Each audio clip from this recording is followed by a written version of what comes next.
Well, to Capitol Hill, where House Republicans want to spotlight free speech on college campuses.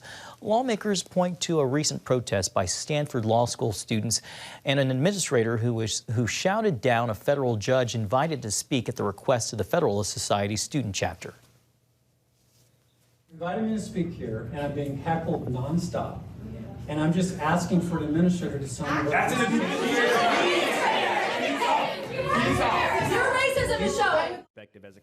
On Capitol Hill today, a student and editor of the Stanford Review newspaper said administrators should do more to respect the principle of free speech on campus. We see this often, and it's a common occurrence. What we need individuals on campuses and students like myself to respect this principle of free speech, but then we do need university administrators who are there to enforce these principles.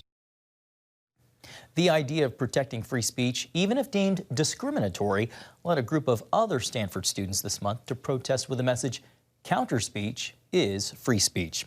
Well, joining us now is Tony Perkins, president of the Family Research Council. Tony, always great to see you. Let's start with that. How big of a problem do you see the issue of free speech on America's college campuses?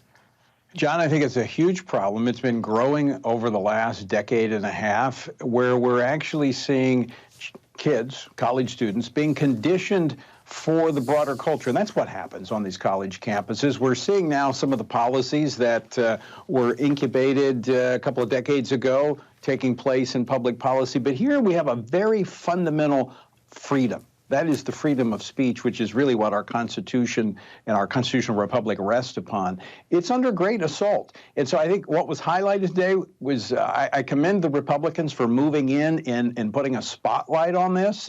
Of course, Judge Duncan being there in Stanford, who I know, he's from Louisiana, that really tells us how deep this problem is. And when you have more of these, diversity, equity, and inclusion administrators being hired, more so than you have instructors on these college campuses, that tells you a lot. I mean, if you own a hammer and that's all you have, everything's a nail. Well, if all you're hiring are these DEI administrators, well, everything is an inequity. And that's what we're seeing on these college campuses, and it is stifling speech. So, Tony, where do you draw the line between quashing student protests against speakers who students deem to be discriminatory, but also enforcing rules allowing those same speakers to express their viewpoints? Well, having freedom of speech is your ability to speak, to express yourself if you have opposing views, but that does not mean that your view is going to trump the ability of someone else to come onto the campus and speech. Now consider this. This was, in the case of Kyle Duncan, this was a conservative legal group that invited him to come in and speak, and they invited others to come. Well, those that wanted to shut him down came, including an administrator there at the campus who had a prepared speech to lecture a judge about her feelings. And so this has crossed the line. We need to be adults. So we need to train students on our college campuses that it's not about your feelings. It's about freedom. And we've moved far from that standard, John. Tony, we only have a few seconds left, and I want to squeeze this in. Are you satisfied with what law enforcement is doing? We just mentioned the arrest in the pro-life pregnancy center vandalism case. Are law enforcement doing enough?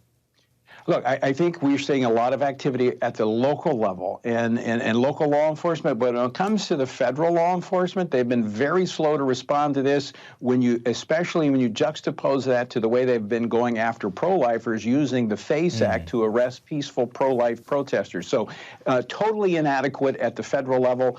I'm encouraged by some of the activity I see at the local level by local law enforcement that is more accountable to the people. All right, Tony Perkins, we're going to have to leave it there. Tony Perkins with the Family Research Center, thank you so much for being with us tonight. Thanks, John.